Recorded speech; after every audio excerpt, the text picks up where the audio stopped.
अस्सलाम वालेकुम। आज का जो लेक्चर है वो 10th क्लास के बच्चों के लिए है। क्योंकि आप सबको पता है कि 10th के एग्ज़ाम्स आने वाले हैं अब।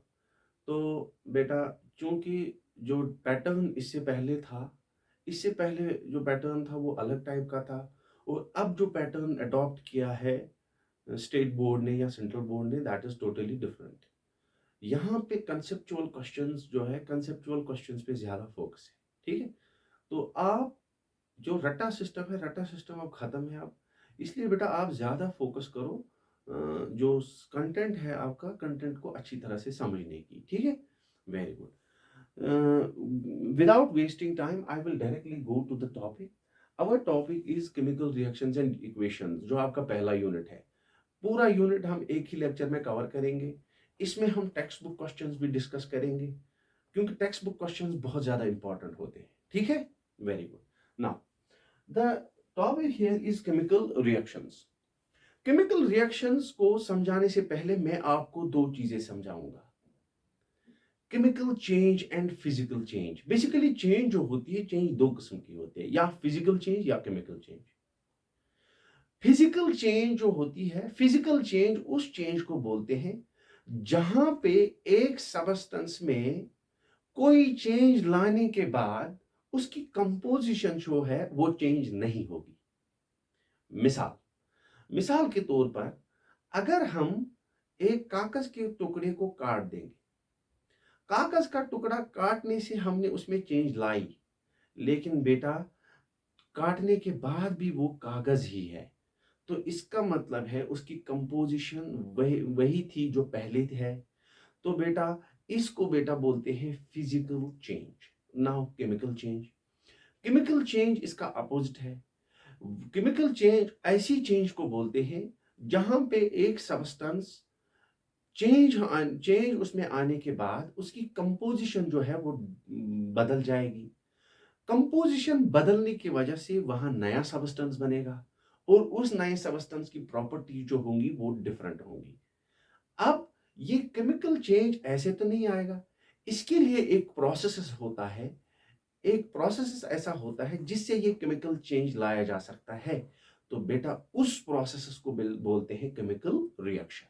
तो बेटा सिंपल डेफिनेशन यहाँ पे, केमिकल रिएक्शन ऐसा प्रोसेस है जहां पे एक सबस्टेंस जो होगा उसमें केमिकल चेंज आने की वजह से वो नया सबस्टेंस बनाएगा जिसकी प्रॉपर्टीज डिफरेंट होंगी, नई होगी। तो बेटा a chemical reaction is a process in which a substance undergoes a chemical change to form new substances with new properties, ठीक? वेरी एग्जाम्पल, हम एक डे टू डे लाइफ में एग्जाम्पल देंगे बेटा। जब हम फॉर एग्जाम्पल कोल को बर्न करते हैं, कोल एक सबस्टेंस है, कार्बन कार्बन उसमें होता है। बेटा जब हम उसको जलाते हैं तो उसमें वहां पे वो चेंज होता है, उसमें केमिकल चेंज आने की वजह से वहां कार्बन डाइऑक्साइड बनता है। तो carbon dioxide is totally different, carbon dioxide is different from coal. तो बेटा इसका मतलब है ये जो प्रोसेस है ये एक केमिकल चेंज है और इस प्रोसेस को बोलेंगे हम केमिकल रिएक्शन, ठीक? Very good. अब ये केमिकल रिएक्शन जो होता है, फॉर एग्जांपल हमारे पास एक सबस्टेंस ए था, उसमें केमिकल चेंज आने की वजह से वो सबस्टेंस बी में चेंज हो गया, उसने केमिकल सबस्टेंस बी बनाया। जी इस सबस्टेंस, ये वाला सबस्टेंस जो है इसमें केमिकल चेंज आया और ये सबस्टेंस जो है केमिकल चेंज आने के बाद ये वाला सबस्टेंस बना। जो सबस्टेंस, जिस केमिकल सबस्टेंस में केमिकल चेंज आएगी उसको बेटा बोलते हैं रिएक्टेंट, ठीक? और जो केमिकल चेंज आने के बाद बनेगा तो बेटा उसको बोलते हैं प्रोडक्ट, ठीक? तो बेटा अगर आपसे पूछा जाएगा what are reactants, I will say reactants are the species which undergo chemical change, or I can say which undergo chemical reactions, ठीक है? और प्रोडक्ट्स क्या होते हैं? Products are the species which are formed in a chemical reaction. एक chemical reaction में जो species बनती है उनको प्रोडक्ट बोलते हैं और जिनका केमिकल चेंज होगा उनको रिएक्टेंट बोलते हैं, ठीक है? Very good. Now here comes the topic that is characteristics of chemical reactions. Characteristics of chemical reactions. जो ये केमिकल रिएक्शंस होती है, इन केमिकल रिएक्शंस के कुछ खास कैरेक्टरिस्टिक्स होते हैं, कुछ खास खसूसियत इनकी होती है, जिनसे हम पहचान सकते हैं कि ये वाली चेंज जो है ये केमिकल चेंज है। ठीक है, वेरी गुड। तो उसमें इन कैरेक्टर्स में हमारे पास, as per our syllabus, we will discuss those characteristics which are mentioned in your textbook. The first character इनमें आता है, that is change in state. Change in state. ठीक, very good. Change in state, जब एक chemical reaction में अगर reactants और products की जो स्टेट है अगर वो डिफर होगी, अगर वो डिफरेंट होगी, जिस स्टेट में रिएक्टेंट्स थे अगर उससे डिफरेंट स्टेट में प्रोडक्ट्स होंगे, तो बेटा हम बोलेंगे कि केमिकल चेंज आने के साथ साथ वहां पे इस रिएक्शन में स्टेट चेंज भी हो गया। बेटा स्टेट चेंज को कंफ्यूज नहीं होना है। स्टेट चेंज यहां पे आपको कंफ्यूज कर सकता है। आप बोलोगे बेटा जब हम मेल्टिंग ऑफ आइस करते हैं वो भी, वहां पे भी स्टेट चेंज होता है। वहां पे आइस जो था वो सॉलिड स्टेट में है और जब हम उसको मेल्ट करते हैं तो वो लिक्विड स्टेट में आ जाता है। तो आप बोलोगे बेटा वो भी फिर केमिकल रिएक्शन है, लेकिन वो केमिकल रिएक्शन नहीं है, that's a physical change. Because मैंने आपको पहले ही बोला कि कंपोजिशन चेंज होना चाहिए। कंपोजिशन चेंज होगा तभी उसको केमिकल चेंज बोलेंगे और तभी वो केमिकल रिएक्शन है। जब आप मेल्टिंग ऑफ आइस करते हो, आइस H2O है, लिक्विड फॉर्म उसका वाटर जो है वो भी H2O है, that means composition is same, that is only a physical change. वहां पे सिर्फ स्टेट चेंज हुआ है बेटा। लेकिन यहां पे जो आप कैरेक्टरिस्टिक ऑफ केमिकल रिएक्शन में ये वाला पॉइंट जब आप ले रहे हो बेटा, यहां पे आपका केमिकल चेंज भी आएगा और स्टेट भी बदलेगी। इसीलिए बेटा आपको एग्जाम में कैसे लिखना है बेटा, एग्जाम में आप लिखोगे कैरेक्टरिस्टिक्स ऑफ केमिकल रिएक्शन, तो वहां पे आप पॉइंट पहला लिखोगे सर्टेन चेंज इन स्टेट। तो आप बेटा वहां पे मेंशन करोगे certain reactions are characterized by the change in state. कुछ रिएक्शंस का कैरेक्टर है कि वहां पे स्टेट चेंज होती है। तो एक बात यहां पे बोलूंगा बेटा, जब भी आप केमिकल रिएक्शंस का कोई भी क्वेश्चन अटेम्प्ट कर रहे हो एग्जाम में, कोशिश करो उसको उसको एग्जाम्पल देने की। क्योंकि ये रिएक्शन, ये वाला यूनिट जो है इसमें इसका नाम ही है रिएक्शंस, तो बेटा उसमें रिएक्शन लिखा करो जरूरी। क्योंकि जब तक आप रिएक्शन नहीं लिखोगे आपका कंटेंट ज्यादा इफेक्टिव नहीं बनेगा। देखो बेटा अब आपने यहां पे बोला चेंज इन स्टेट वो करेक्टर होता है जहां पे रिएक्टेंट्स और प्रोडक्ट्स की स्टेट जो होती है वो डिफरेंट होगी, तो तभी तो हम बोलेंगे चेंज इन स्टेट। अब इसके लिए हमने एक मिसाल देंगे, हम यहाँ पे एक मिसाल लाएंगे। फॉर एग्जाम्पल अमोनिया जो है, अमोनिया गैस होता है, ठीक है। जब अमोनिया को हाइड्रोक्लोरिक एसिड के साथ कंबाइन करते हैं, वहां पे कंपाउंड बनता है NH4Cl, अमोनियम क्लोराइड एक सॉलिड है। देखो बेटा क्योंकि हमारा जो कंसर्न यहां पे है that is change in state, इसीलिए बेटा जब आप एग्जाम में लिखोगे रिएक्शन के साथ साथ, रिएक्शन लिखते समय आपको बेटा हर किसी स्पीशीज का, चाहे वो रिएक्टेंट चाहे वो प्रोडक्ट, उसकी स्टेट मेंशन करनी है। यहां पे अगर आप देखोगे मैंने NH3 को ब्रैकेट में लिखा G, दैट्स गैस, यहां पे L लिक्विड, यहां पे S दैट इज सॉलिड। एक और भी आप फेज लिखते हो केमिकल रिएक्शंस में, that is AQ, that's aqueous solution form होता है जब डिसॉल्व्ड होगा कोई वाटर में, ठीक, कोई सब्सटेंस जब वाटर में डिसॉल्व्ड होगा तो उसको एक्वस फॉर्म बोलते हैं, ठीक है, वेरी गुड। देखो बेटा यहां पे अगर आप देखोगे यहां पे रिएक्टेंट्स जो है वो गैसवस और लिक्विड फेज में है, लेकिन प्रोडक्ट जो है वो सॉलिड फेज में है। तो बेटा हम बोलेंगे कि इस रिएक्शन का कैरेक्टर क्या है कि इसमें स्टेट चेंज हुआ है, तो इसको बोलेंगे चेंज इन स्टेट। सीधे लिखना है certain reactions are characterized by the change in state. तो एग्जांपल यहां पे एग्जांपल मेंशन करके आपका काम हो गया, ठीक है, very good. Now the second character that is change in colour. कुछ रिएक्शंस का कैरेक्टर होता है कि रिएक्शंस होने के साथ साथ वहां पे कलर चेंज भी होता है। सीधे लिखो certain reactions are characterized by the change in colour. इसमें एक बेहतरीन एग्जांपल मैं दूंगा जो आपके सिलेबस के हिसाब से है, जो आपकी टेक्स्ट बुक में भी लिखा हुआ है। तो बेटा वही मिसाल हम देंगे ताकि अगर आपको उस डायमेंशन में क्वेश्चन पूछा जाए तो आपको आसानी होगी, ठीक है, very good. Change in colour, copper sulphate जो होता है, copper sulphate that is blue in colour, क्योंकि मुझे कलर पे दिखाना है, कलर वाला कैरेक्टरिस्टिक एक्सप्लेन करना है, इसलिए मैं कलर लिखूंगा बेटा। कॉपर सल्फेट जो है वो ब्लू कलर का होता है, ब्लू कलर में होता है। तो बेटा अगर हम उसके सॉल्यूशन में, अगर हम उसके एक्वा सॉल्यूशन में आयरन डाल देंगे, आयरन डाल देंगे, या अगर हम कॉपर सल्फेट सॉल्यूशन को आयरन के साथ ट्रीट करेंगे, वहां पे बेटा बनता है आयरन सल्फेट प्लस कॉपर। ठीक, वेरी गुड। और ये आयरन सल्फेट जो है that is brown in colour, brown in colour. ठीक, वेरी गुड। तो बेटा आपको खुद पता चलेगा यहां पे कि ब्लू कलर जो है, ब्लू कलर खत्म हो गया, अब यहां पे नया कलर आ गया दैट इज ब्राउन कलर। तो यहां पे बोलेंगे कि इस रिएक्शन का कैरेक्टर है कि यहां पे कलर चेंज होता है, तो इसको बोलेंगे चेंज इन कलर। ठीक, वेरी गुड।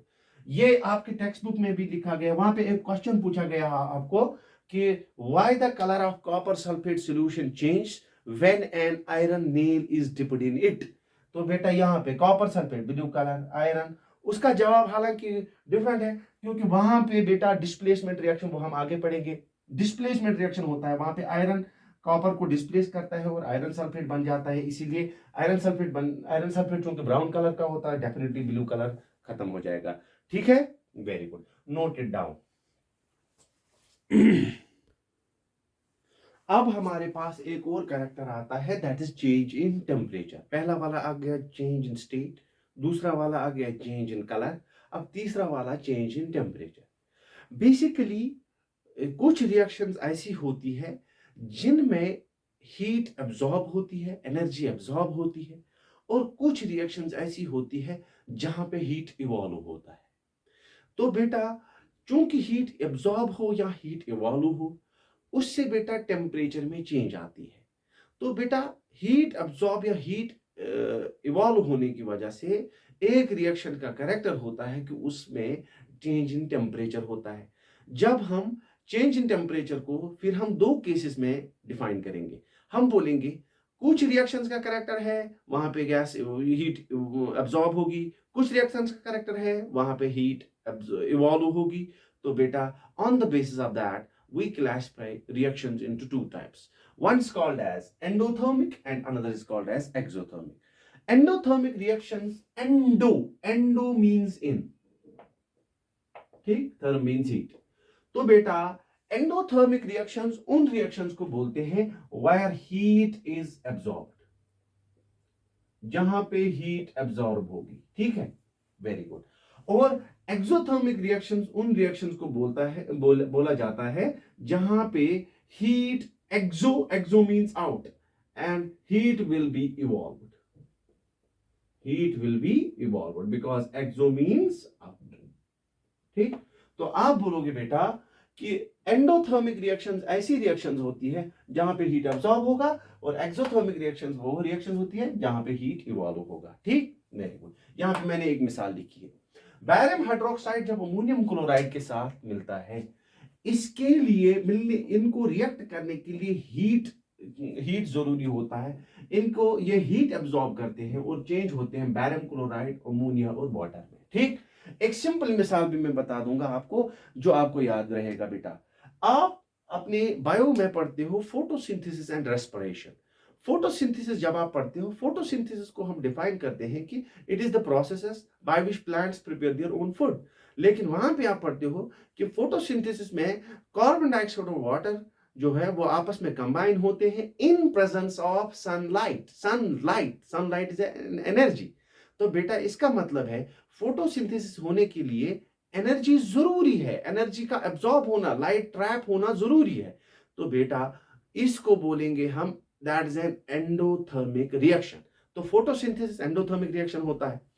अब बेटा यहां पे एक्सोथर्मिक एक और मिसाल भी दे सकता हूं बेटा, calcium carbonate, decomposition of calcium carbonate. Calcium carbonate decompose होता है calcium oxide plus carbon dioxide में, इसके लिए हीट लगता है। तो बेटा जब हीट लगेगा तो ये एंडोथर्मिक रिएक्शन है। एक्सोथर्मिक रिएक्शन, एक्सोथर्मिक रिएक्शन में हमने बोला कि ये यहां पे हीट इवॉल्व होता है। For example burning of coal, burning of coal, जब हम कोल को जलाते हैं वहां पे कार्बन डाइऑक्साइड बनने के साथ साथ हीट इवॉल्व होता है। जब हीट इवॉल्व होगा तो ऐसी रिएक्शंस को बोला जाता है बेटा एक्सोथर्मिक। एक्सोथर्मिक का एक और मिसाल है रेस्पिरेशन। जो रेस्पिरेशन है, respiration is the break down of food. जब रेस्पिरेशन होता है वहां पे एनर्जी रिलीज होती है in the form of ATPs, आपने पढ़ के रखा होगा बायो में बेटा। जब एनर्जी वहां पे रिलीज होगी और उस चेंज को, उस रिएक्शन को जहां पे एनर्जी रिलीज होती है उसको बोलते हैं एक्सोथर्मिक। तो यहाँ पे इसमें फोटोसिंथेसिस, इसमें रेस्पिरेशन। ये आपका टेक्स्ट बुक में क्वेश्चन भी है कि फोटोसिंथेसिस और रेस्पिरेशन का नेचर क्या है। ठीक है, वेरी गुड। नाउ एक और कैरेक्टर आता है, that is evolution of gas. Evolution of gas, कुछ रिएक्शंस का कैरेक्टर होता है कि वहां पे मेन प्रोडक्ट बनने के साथ साथ कुछ गैसेस भी इवॉल्व होते हैं। ठीक है, उस रिएक्शन को हम बोलेंगे कि उसका कैरेक्टर है कि that is characterized by evolution of gas. यहां पे आपका एक बहुत इंपॉर्टेंट रिएक्शन आता है जो आपके मेटल्स और नॉन मेटल्स यूनिट में भी और एसिड्स बेसिस और साल्ट्स में भी। एसिड्स बेसिस और साल्ट्स जब आप यूनिट पढ़ोगे वहां पे आप पढ़ोगे केमिकल प्रॉपर्टीज ऑफ एसिड्स। तो बेटा वहां पे आप बोलोगे, वहां पे आप सीखोगे कि जो एसिड्स होते हैं, डाइल्यूट एसिड्स जो होते हैं, जब उनको मेटल्स के साथ ट्रीट किया जाता है, जब उनका रिएक्शन किया जाता है मेटल्स के साथ, तो बेटा वहां पे उस रिएक्शन का कैरेक्टर होता है कि वहां पे एवोल्यूशन ऑफ हाइड्रोजन गैस होता है। हाइड्रोजन को छोड़ो, गैस बोलो, तो बेटा एवोल्यूशन ऑफ गैस हो गया। तो यहां पे हम मिसाल देंगे कि मेटल्स को डाइल्यूट एसिड्स के साथ ट्रीट करने पे हाइड्रोजन गैस इवॉल्व होता है। तो एग्जांपल लिखेंगे हम। फॉर एग्जांपल जिंक जब ट्रीट किया जाता है डाइल्यूट सल्फ्यूरिक एसिड के साथ, तो वहां पे बेटा बनता है जिंक सल्फेट और साथ में निकलता है बेटा, वहां पे साथ में निकलता है हाइड्रोजन गैस। ये ऐसे एरो दिखाएंगे, एरो गैस के लिए। देखो बेटा यहाँ पे, तो ये वाली रिएक्शन का कैरेक्टर है कि यहाँ पे हाइड्रोजन गैस इवॉल्व हो गया। ठीक है, पिछले एग्जाम में, पिछले साल एग्जाम में पूछा भी गया था कि when metals are treated with dilute acids, which gas is liberated? Hydrogen gas is liberated. ठीक है, very good. Now the last character, that is formation of precipitate. Formation of precipitate. ठीक, precipitate. Precipitate क्या होता है? Precipitate insoluble solid substance को बोलते हैं, insoluble solid substance को, या इनसॉल्युबल सॉलिड आप बोलो सीधे। जब एक रिएक्शन में जो प्रोडक्ट्स बनते हैं, अगर प्रोडक्ट्स में कोई ऐसा प्रोडक्ट है जो सॉलिड फॉर्म में होगा, सॉलिड फॉर्म में बनेगा, इनसॉल्युबल होगा सॉल्वेंट में, जो सॉल्वेंट आपने इस्तेमाल किया है उस रिएक्शन के लिए, तो बेटा उसमें इनसॉल्युबल होगा, तो उसके लिए हम टर्म इस्तेमाल करते हैं प्रेसिपिटेट। तो आप क्या बोलोगे बेटा? A precipitate is an insoluble substance formed in a chemical reaction. एक केमिकल रिएक्शन में जो इनसॉल्युबल सब्सटेंस बनता है उसको बोलते हैं प्रेसिपिटेट। और ऐसी रिएक्शंस को जहां पे प्रेसिपिटेट बनेगा, ऐसी रिएक्शंस को प्रेसिपिटेशन रिएक्शंस बोला जाता है। आपके टेक्स्ट बुक में भी क्वेश्चन है, what is a precipitation reaction? A precipitation reaction is that reaction which is characterized by the formation of a precipitate. और आप बोलोगे ऐसे, which is formed which is characterized by the formation of an insoluble product called precipitate. ठीक, very good. इसके लिए मैं एक मिसाल लिखूंगा बेटा। हमारे पास कंपाउंड है सोडियम सल्फेट Na2SO4। ठीक, जब इसको बैरियम क्लोराइड के साथ ट्रीट किया जाता है, ठीक, बैरियम क्लोराइड के साथ ट्रीट किया जाता है, वहां पे बनता है बेटा, एक हमारा बनता है यहां पे बैरियम सल्फेट और सोडियम क्लोराइड। आपकी टेक्स्ट बुक की मिसाल है ये। ठीक है, यहां पे बैरियम सल्फेट जो है वो सॉलिड फॉर्म में बनेगा। देखो बेटा, यहां पे एक्वस फॉर्म में मतलब डिसॉल्व फॉर्म है, लेकिन यहां पे सॉलिड लिखा है, तो बेटा ये सॉलिड फॉर्म यहां पे आएगी, तो बेटा इसको बोलेंगे this is the insoluble form, और I can see this is the precipitate. तो ये वाली रिएक्शन में प्रेसिपिटेट बन गया, तो इसको बोलेंगे this is characterized by the formation of precipitate, और इस रिएक्शन को बोलेंगे बेटा क्या? Precipitation reaction. Precipitation reaction. ठीक है, ठीक है बेटा, very good, note it down. अब हमारा टॉपिक आ रहा है chemical equations. Basically chemical equations जो होती है ये केमिकल रिएक्शन ही है। फर्क सिर्फ इतना है कि जब एक केमिकल रिएक्शन हम बोलेंगे, फॉर एग्जांपल मैं आपको बोलूंगा burning of coal, burning of coal, this is a chemical change. और ये जो ये बर्निंग प्रोसेस है ये केमिकल रिएक्शन है। तो बेटा जब हम इस रिएक्शन को एक्सप्रेस करेंगे through the symbols and formulas, formula के जरिए सिंबल्स जो इसमें एलिमेंट्स होंगे उनकी सिंबल्स इस्तेमाल करेंगे, जो कंपाउंड्स होंगे उनके फार्मूलाज इस्तेमाल करेंगे, और फार्मूला से जब हम एक रिएक्शन को दिखाते हैं at that term we use the term chemical equation. ठीक है, तो I can say a chemical equation is the representation of a chemical reaction in terms of symbols and formulas। ठीक है, representation of a chemical reaction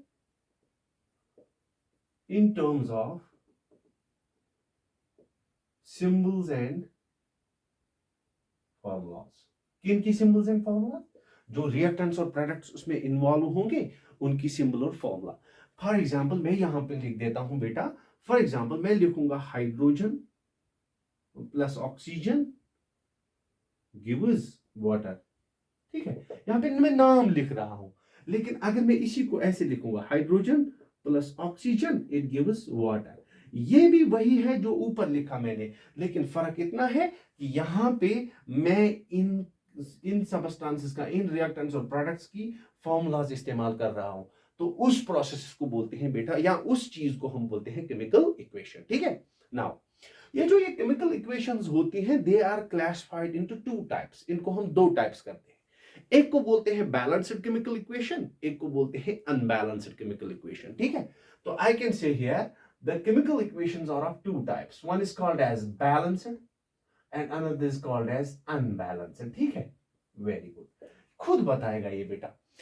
balanced chemical equation क्या होता है? Balanced chemical equation वो equation होती है या वो रिएक्शन होती है जहां पे जो रिएक्टेंट्स और प्रोडक्ट्स में एलिमेंट्स इस्तेमाल हो रहे हैं, एटम्स है, जो एलिमेंट्स है उनके एटम्स अगर रिएक्टेंट और प्रोडक्ट साइड में बराबर होंगे, मतलब जो भी किस्म का एलिमेंट है रिएक्शन में, अगर उस एलिमेंट के एटम्स रिएक्टेंट और प्रोडक्ट साइड पे बराबर हैं तो रिएक्शन को बोलते हैं बैलेंस्ड, अगर नहीं है तो unbalanced, simple.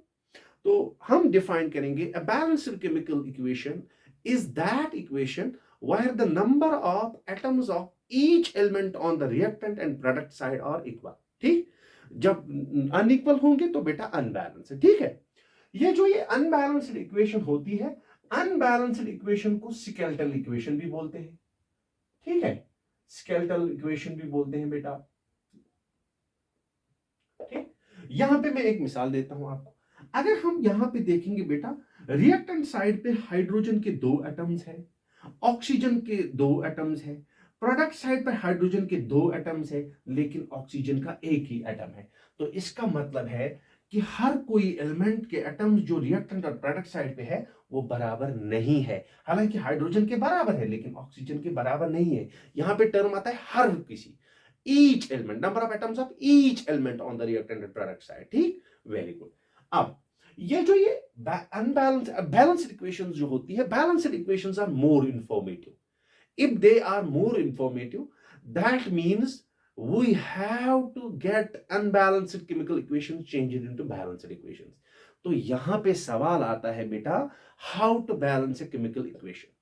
before explaining that, एक और सवाल आपके सिलेबस में है, राइटिंग a chemical equation, वो बिल्कुल इजी है। जो एक केमिकल इक्वेशन है उसको कैसे लिखा जाता है? केमिकल इक्वेशन लिखने का एक खास तरीका है कि केमिकल इक्वेशन में दो किस्म की स्पीशीज होती है, एक होता है रिएक्टेंट्स, एक होता है प्रोडक्ट्स। रिएक्टेंट्स को लेफ्ट साइड में लिखा जाता है, प्रोडक्ट्स को राइट साइड में लिखा जाता है। और रिएक्टेंट्स और प्रोडक्ट, मान लीजिए अगर मैं रिएक्टेंट्स को आर से दिखा दूं, प्रोडक्ट्स को पी से दिखा दूं, रिएक्टेंट्स को लेफ्ट साइड पे लिखा जाता है और प्रोडक्ट्स को राइट साइड पे दिखा जाता है। इन रिएक्टेंट्स और प्रोडक्ट्स के दरमियान एक एरो हेड होता है, और जिस एरो हेड का टेल जो है वो रिएक्टेंट्स की तरफ होता है और प्रोडक्ट्स की तरफ हेड होता है उसका। तो हम बोलेंगे बेटा reaction, a chemical reaction is written by writing the reactants on left hand side and the products on right hand side. In between the reactants and products there is an arrowhead whose head points towards products and tail towards reactants. That's all about that.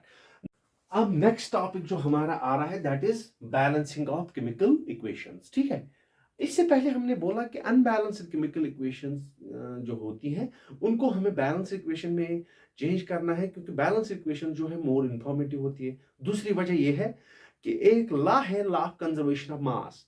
Law of conservation of mass जो है वो obey करती है balanced chemical equations. Unbalanced chemical equations वो law obey नहीं करती। इसीलिए बेटा law of conservation of mass obey करवाने के लिए हमें अनबैलेंस इक्वेशंस को बैलेंस्ड बनाना है। तो अगर आपसे पूछा जाएगा why reactions are to be balanced, why unbalanced reactions are to be balanced in order to obey law of conservation of mass, मैं आपको यहाँ पे दिखा भी सकता हूँ बेटा। फॉर एग्जांपल हमारे पास एक मिसाल है H2 + O2 गिव्स वाटर। ये एक अनबैलेंस्ड रिएक्शन मैंने लिखा बेटा, अनबैलेंस्ड रिएक्शन मैंने लिखा।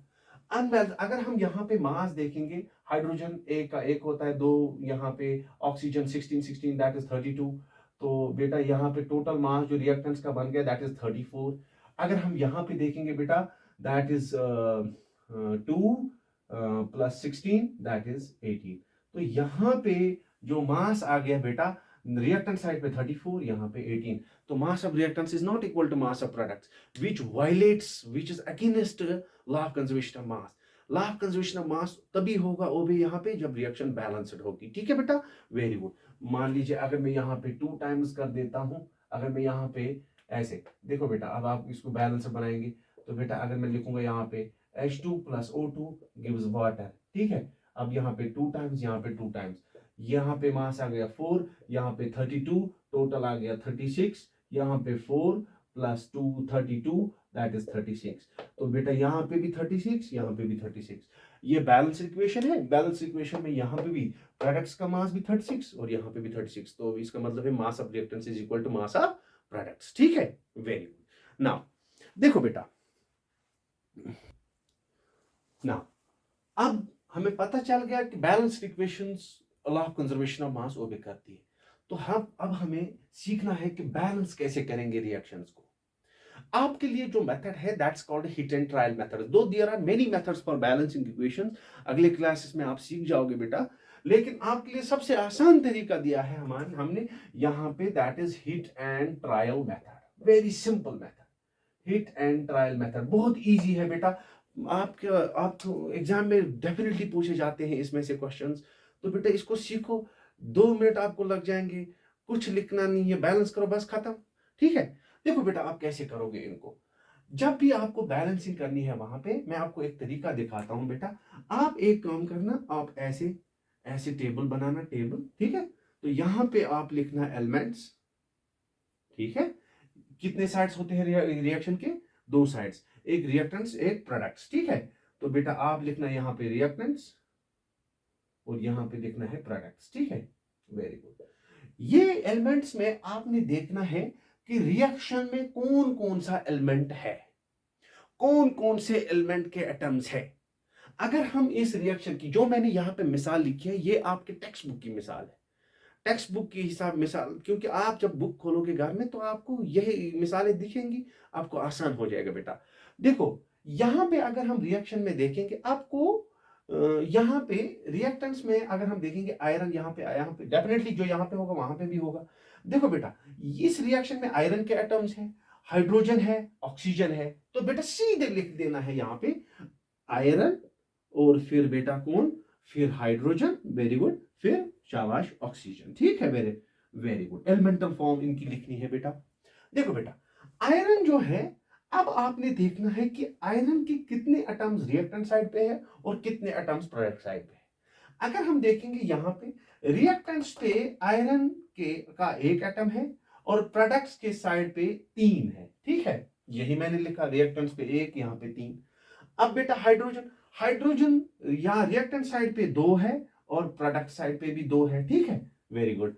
ऑक्सीजन यहाँ पे 1 है और यहाँ पे कितने हैं बेटा 4। ठीक, very good, simple, very simple. अब जब आपने ये देख लिया तो बेटा आपको खुद पता चलेगा कि रिएक्शन बैलेंस्ड है या अनबैलेंस्ड है, क्योंकि यहां मैंने बोला था बैलेंस इक्वेशन वो इक्वेशन होती है जहां पे हर किसी एलिमेंट्स के एटम्स जो रिएक्टेंट और प्रोडक्ट साइड पे होंगे वो बराबर होंगे। ठीक, वेरी गुड। तो बेटा अगर हम देखेंगे पहले ही किसी में, पहला ही केस जो है आयरन, वहां पे यहाँ पे 1 यहाँ पे 3, that means the reaction is not balanced. ठीक है, तो अब हम अपना प्रोसेस स्टार्ट करेंगे। देखो बेटा क्या करना है, इस टेबल में आपने जो नंबर्स लिखे हैं इनमें आपने देखना है कि सबसे बड़ा नंबर कौन है, सबसे बड़ा नंबर कौन है। सबसे बड़ा नंबर अगर इसमें से हम देखेंगे वो 4 है, 4, that is the greatest number here. तो बेटा इस 4 को देखना है कि इसकी ये कौन सी साइड पे, ये प्रोडक्ट साइड पे है, किसका, ऑक्सीजन का। तो बेटा इसके अपोजिट क्या लिखा है, अपोजिट मतलब रिएक्टेंट साइड पे कितना है इसका, दैट इज 1। इस 1 को ऐसे मल्टीप्लाई करना है ताकि ये इसके बराबर बने। 1 को किस नंबर से मल्टीप्लाई करेंगे ताकि वो 4 बनेगा, ऑब्वियसली 4 से। तो बेटा यहां पे हम 4 से मल्टीप्लाई करेंगे, ये 4 बन जाएगा। ठीक है, वेरी गुड। ये 4 आपने मल्टीप्लाई करना है ऑक्सीजन को, किस साइड पे, रिएक्टेंट साइड पे। लेकिन बेटा अब आप यहां पे सोचोगे कि ऑक्सीजन को यहां पे कहां मल्टीप्लाई करना है। ये ऑक्सीजन जो है इसके साथ यहां पे हाइड्रोजन भी है। ठीक है, वेरी गुड। और ध्यान रखना बेटा जो भी बैलेंसिंग में आप जो नंबर इस्तेमाल करोगे वो पहले लिखना है, पहले। ठीक है, कॉफिशिएंट उसको बोलते हैं, वो पहले लिखना है। ठीक है, ये जो नीचे होता है ना इसको सबस्क्रिप्ट बोलते हैं बेटा, वेरी गुड। यहां पे लिखना है। तो बेटा ऑक्सीजन को आपने किससे किससे मल्टीप्लाई करना है, 4 से। कौन से साइड पे, रिएक्टेंट साइड पे, रिएक्टेंट साइड पे वो इधर है। तो इसका मतलब है इस सारी स्पीशीज को आपने मल्टीप्लाई करना है 4 से। ठीक, वेरी गुड। आपको मल्टीप्लाई करना है किससे बेटा, 4 से। तो आप जब इसको 4 से मल्टीप्लाई करो, क्योंकि ऑक्सीजन यहां पे अकेला नहीं था, यहां पे हाइड्रोजन भी साथ था इसके, तो इसका मतलब है 4 मल्टीप्लाई करने से हाइड्रोजन का नंबर जो है वो चेंज हो जाएगा बेटा। तो इसका मतलब है अब हमें नए नए से हाइड्रोजन कैलकुलेट करने, हाइड्रोजन को देखना है कितने हैं आप। बेटा ये यहाँ पे 4 है, सबस्क्रिप्ट इसका 2 है, 4 को मल्टीप्लाई 2 से करेंगे, 4 2 8। तो बेटा अब आगे हमारे रिएक्टेंट साइड पे 8 हाइड्रोजन हमने लिख के रखे थे, 2 2 को काट के यहाँ पे 8 लिखना है। तो बेटा इसका मतलब है अब हाइड्रोजन आपके रिएक्टेंट साइड पे कितने हैं, 8। ठीक, समझा, वेरी गुड। तो अब आप ये वाला तो आपने, ये वाला तो आपका बराबर हो गया क्योंकि यहाँ पे भी 4 यहाँ पे भी 4। अब इसको छोड़ के आपने देखना है कि हाईएस्ट नंबर क्या है। हाईएस्ट नंबर यहाँ पे अगर हम देखेंगे इन 4 में से हाईएस्ट नंबर 8 है। 8 किसका है, हाइड्रोजन का। कौन से साइड पे, रिएक्टेंट साइड पे। इसके अपोजिट कौन सा नंबर है, दैट इज 2। 2 को मल्टीप्लाई करना है जिससे आपका 8 बन जाए। 2 को किससे मल्टीप्लाई करेंगे जब 8 बनाना हो, 4 से ऑब्वियसली। तो बेटा यहाँ पे 2 4 8। That means you have to multiply hydrogen on the product side by a factor 4। ठीक, हाइड्रोजन जब हम प्रोडक्ट साइड पे हाइड्रोजन देखेंगे वो यहाँ पे अकेला खिलाड़ी। तो बेटा जब अकेला है यहाँ पे तो बेटा आपको उसने मल्टीप्लाई करना है किसी 4 से। अभी मैंने बोला था सामने मल्टीप्लाई करना है, तो बेटा यहाँ पे 4 से मल्टीप्लाई करेंगे। ठीक है, समझा। इससे कुछ चेंज नहीं होगा, बाकी स्पीशीज चेंज नहीं होंगे क्योंकि यहां पे हाइड्रोजन अकेला था। ठीक है, 4 2 8। ठीक, वेरी गुड। ये भी बैलेंस हो गया, ये भी बैलेंस हो गया, अब बच गया ये। इन दो में से सबसे ज्यादा कौन है, that is 3। 3 is the number of iron atoms on product side. What is the number on the reactant side, 1।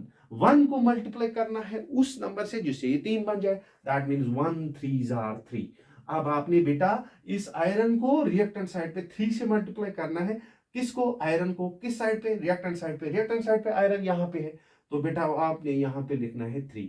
तो बेटा आपकी बैलेंस रिएक्शन हो गई, दैट इज 3 3 8 8 4 4। समझ आया, समझ आया, वेरी गुड, बहुत अच्छी बात है। अब इसको नोट कीजिए, फिर नेक्स्ट टॉपिक। ठीक है, नेक्स्ट टॉपिक पढ़ने से पहले मैंने एक और रिएक्शन यहाँ पे लिखी, क्योंकि मैंने मुनासिब समझा। जो आपकी टेक्स्ट बुक है, टेक्स्ट बुक में आपको जो पहली वाली मिसाल मैंने दी थी वहां पे और इस वाली रिएक्शन में एक फर्क है। यहाँ पे बेटा ये ब्रैकेट लगा हुआ है, हालांकि बैलेंसिंग का वही तरीका है, लेकिन मैंने मुनासिब इसलिए समझा ताकि इस ब्रैकेट से आप कंफ्यूज ना हो। ये मैं क्लियर कर देता हूँ यहाँ पे। ये आपका जो टेक्स्ट बुक एक्सरसाइज है, क्वेश्चन नंबर 6 जो लास्ट पे है बेटा, उसमें क्वेश्चन नंबर 6 का ये पार्ट है, ठीक है। वेरी गुड, तो ये वाला मैं सिखा देता हूँ, ठीक है। वेरी गुड, सेम वही एलिमेंट, ठीक है, रिएक्टेंट्स, वेरी गुड, प्रोडक्ट्स, ठीक है। वेरी गुड, तो बेटा बताओ बताओ आप कौन कौन सा एलिमेंट यहाँ पे है। हाइड्रोजन है, शाबाश, नाइट्रोजन है, ऑक्सीजन है, कैल्शियम है, ठीक है। फिर से लिखने की जरूरत नहीं है ऑक्सीजन, क्योंकि लिख के रखा है, हाइड्रोजन लिख के रखा है, ठीक है। Very good, that means there are four types of elements present in this reaction, ठीक है। वेरी गुड, अब गिनो रिएक्टेंट साइड पे। रिएक्टेंट साइड पे अब आपको गिनना है हाइड्रोजन। आपको ऐसे दिख रहा है यहाँ पे हाइड्रोजन एक, यहाँ पे एक, ये एक नहीं है बेटा, यहाँ पे ये ब्रैकेट के बाहर लिखा है 2। इसका मतलब है ये 2 से मल्टीप्लाई इसको भी होगा और इसको भी होगा, ठीक। वेरी गुड, इसका मतलब है हाइड्रोजन यहाँ पे 2 है और यहाँ पे 1, तो टोटल बन गए 3, रिएक्टेंट साइड पे 3, ठीक। वेरी गुड, यहाँ पे प्रोडक्ट साइड पे एक ही जगह पे है हाइड्रोजन, तो वो है 2, ठीक। अब नाइट्रोजन की बात होगी। नाइट्रोजन यहाँ पे अकेला खिलाड़ी, तो बेटा 1, वेरी गुड। यहाँ पे देखो ब्रैकेट ब्रैकेट के बाहर 2 है, इस 2 से इसको भी मल्टीप्लाई होगा, इसको भी मल्टीप्लाई होगा। यहाँ पे एडिशनल सबस्क्रिप्ट है ऑक्सीजन को, नाइट्रोजन को नहीं, नाइट्रोजन का सबस्क्रिप्ट 1 है, तो बेटा यहाँ पे 2 1s are 2, तो बेटा अब नाइट्रोजन हो गए 2, ठीक है। ऑक्सीजन की बात करेंगे, ऑक्सीजन यहाँ पे 3 है, ठीक, 3 है, और यहाँ पे कितने हैं 2, यहाँ पे कितने हैं क्योंकि बाहर सबस्क्रिप्ट 2, ठीक है। तो बेटा ये 2 है, ये 3 है, 3 और 2 हो गए 5, ठीक। वेरी गुड, अब यहाँ पे 3 2s are 6, क्योंकि यहाँ पे ऑक्सीजन का सबस्क्रिप्ट एडिशनल सबस्क्रिप्ट यहाँ पे, तो बेटा 3 ये अपना है इसका, और यहाँ पे 2, 3 2s are 6, ये हो गया ऑक्सीजन 6, और यहाँ पे 1 हो गए 7, ठीक है। वेरी गुड, उसके बाद कैल्शियम यहाँ पे 1 और यहाँ पे 1, ठीक। वेरी गुड, ये हमारे number of atoms on reactant and product side of each element आ गए। अब हमने देखना है बेटा बैलेंस कैसे करेंगे। हमको पता है कि सबसे बड़ा नंबर देखना है, सबसे बड़ा नंबर यहाँ पे जो है वो 7 है। 7 के अपोजिट क्या है 5, डेसिमल नहीं चलेगा यहाँ पे बेटा, आधा एटम नहीं बेटा, आधा एटम नहीं होता है, तो बेटा आप यहाँ पे क्या करोगे फिर, यहाँ पे 7 के अपोजिट 5 है, और 5 को किसी नंबर से डेसिमल नंबर से मल्टीप्लाई नहीं करना है बेटा, तो इसका मतलब है 5 का टेबल जब हम पढ़ते हैं वहां पे 7 नहीं बनता है, तो अब क्या करेंगे, अब इसको छोड़ देना है, यहीं पे नेक्स्ट नंबर ढूंढना है, नेक्स्ट हाईएस्ट नंबर, तो ये वाला पेयर को छोड़ के नेक्स्ट हाईएस्ट पेयर देखना है। Next highest pair, next highest number जो है वो 3 है, 3 के अपोजिट 2 है, तो बेटा 2 से टेबल बनेंगे, टेबल है जिसे 3 बनेगा नहीं, तो बेटा यहाँ पे डेसिमल के बगैर, डेसिमल मैंने बोला डेसिमल इस्तेमाल नहीं करना है, तो बेटा अब यहां पे भी यही प्रॉब्लम आ गई, छोड़ दो फिर से, डरो मत। तो बेटा अब उसके बाद ये और ये को छोड़ के हाईएस्ट नंबर कौन है 2, 2 के अपोजिट क्या है 1, 1 बेटा 1 को मल्टीप्लाई करना है जिससे 2 बनेगा, 1 2s are 2, ठीक है। तो बेटा आपने नाइट्रोजन को मल्टीप्लाई किया किससे, 2 से, कौन किन से साइड पे, रिएक्टेंट साइड पे, रिएक्टेंट साइड पे नाइट्रोजन यहां पे है, यहां पे उसके साथ 2 और एलिमेंट्स हैं, तो आप यहां पे मल्टीप्लाई करो किससे 2 से, ठीक है। लेकिन उससे नंबर ऑफ हाइड्रोजन और ऑक्सीजन चेंज होंगे, कैल्शियम चेंज नहीं होगा, हाइड्रोजन और ऑक्सीजन चेंज होंगे, तो बेटा इसका मतलब है रिएक्टेंट साइड पे हमने फिर से नाइट्रोजन गिनने हैं, ये सॉरी फिर से हाइड्रोजन और ऑक्सीजन गिनने हैं, तो बेटा अब हम दोबारा गिनेंगे। हाइड्रोजन कितने आ गए, ये 2 से इसको मल्टीप्लाई, 2 1s are 2, यहां पे 2 और 2 और 2 that is 4, that means hydrogen इससे पहले 3 थे अब 4 है, ठीक। वेरी गुड, ऑक्सीजन देखो बेटा 2, ये ऑक्सीजन का 3 सबस्क्रिप्ट, 2 3s are 6, ये 6, और 2 1s are 2, 6 और 2 कितने हो गए बेटा 8, आपने 5 लिखे थे, ठीक है। वेरी गुड, तो ये आपके 8 आ गए, यही 2 चेंज हुए थे ना। वेरी गुड, इसको तो हमने बैलेंस कर दिया। अब देखना है हाईएस्ट नंबर इज 8, 8 के अपोजिट क्या है 7, फिर से छोड़ देना है बेटा। हाईएस्ट नंबर अब क्या है 4, 4 के अपोजिट क्या है 2, 2 को किससे मल्टीप्लाई करेंगे 4 बनेगा, दैट इज 2, 2 2s are 4, तो बेटा यहां पे आपका आ गया, शाबाश, ये हाइड्रोजन को आपको ने प्रोडक्ट साइड पे 2 से मल्टीप्लाई करना है, प्रोडक्ट साइड पे हाइड्रोजन यहाँ पे है, तो आपको वहां 2 से मल्टीप्लाई करना है, लेकिन जब आप 2 से मल्टीप्लाई करोगे वहां ऑक्सीजन भी साथ है, उनका नंबर चेंज हो जाएगा, इसका मतलब है ऑक्सीजन जो प्रोडक्ट साइड पे है अब नए सिरे से गिनने हैं, तो बेटा अब हम यहाँ पे देखेंगे ऑक्सीजन कितने आ गए, 3 2 जार 6, 2 1 जार 2, 6 और 2 कितने हो गए 8। तो आप बेटा देख लो, अब रिएक्शन आपकी बैलेंस हो गई, 4 4 2 2 8 8 1 1। Note it down.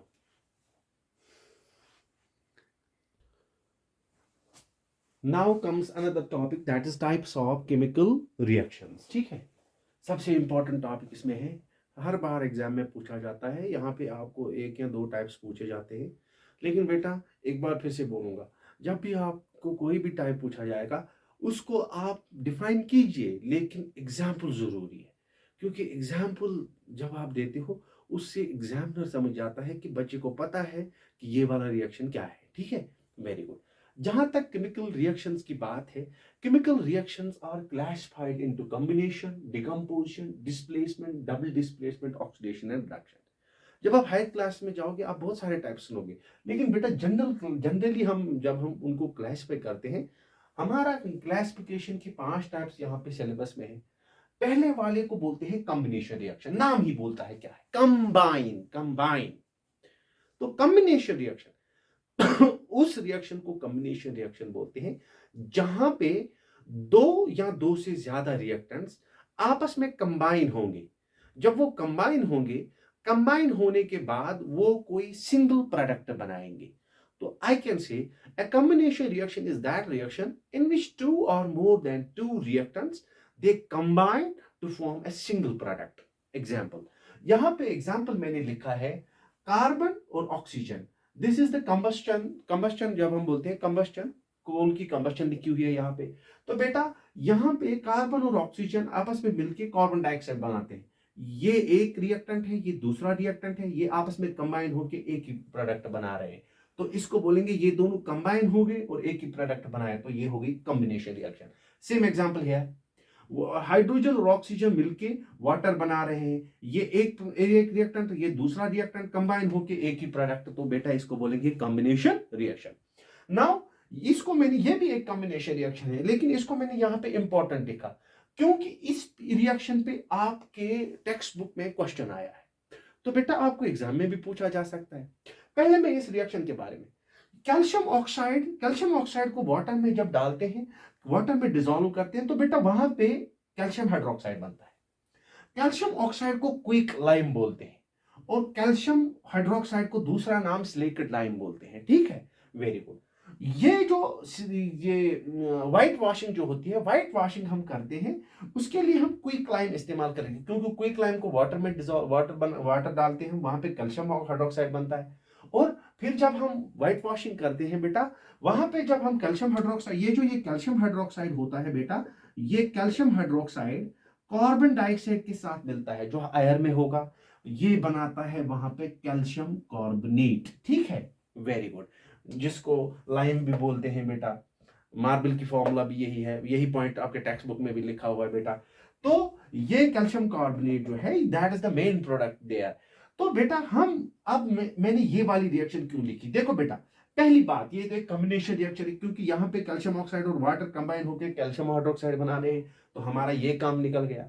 लेकिन अब दूसरा काम, आपको पूछा गया है वहां पे एक question, a substance X is used for white washing, it is used for whitewashing, or I can say its solution is used for whitewashing, name that substance and write its reaction with water। Water से reaction लिखो इसकी। तो बेटा वहां पे जो substance x है वो ये है। ठीक है, तो बेटा आप उसमें लिखना कि substance x is calcium oxide. ठीक, कैल्शियम ऑक्साइड, नाम उसका एक और भी लिख सकते हो बेटा, क्विक लाइम। ठीक, वेरी गुड। और फिर आपको वहां पे पूछा गया है कि इसकी रिएक्शन लिखो वाटर के साथ, वो ये है। ठीक है बेटा, आप लिख लेना कि क्विक लाइम वाटर के साथ मिलके सिलिकेट लाइम बनाता है। ठीक है, very good, note it down, we will discuss next type of reaction. Now here comes the second type of reaction, that is decomposition reaction. Decomposition लफ्ज आ रहा है डिकम्पोज से, decompose means break down. Combination reactions में आपने पढ़ा था कि when two or more than two reactants combine, यहां पे उसका उल्टा, वहां पे सिंगल प्रोडक्ट बना। अगर एक सिंगल रिएक्टेंट ब्रेक हो जाएगा और वहां से दो या दो से ज्यादा प्रोडक्ट्स बनेंगे, उस रिएक्शन को हम बोलेंगे कि यहाँ पे डिकम्पोजिशन हो गया, तो इस रिएक्शन को डिकम्पोजिशन रिएक्शन बोलेंगे।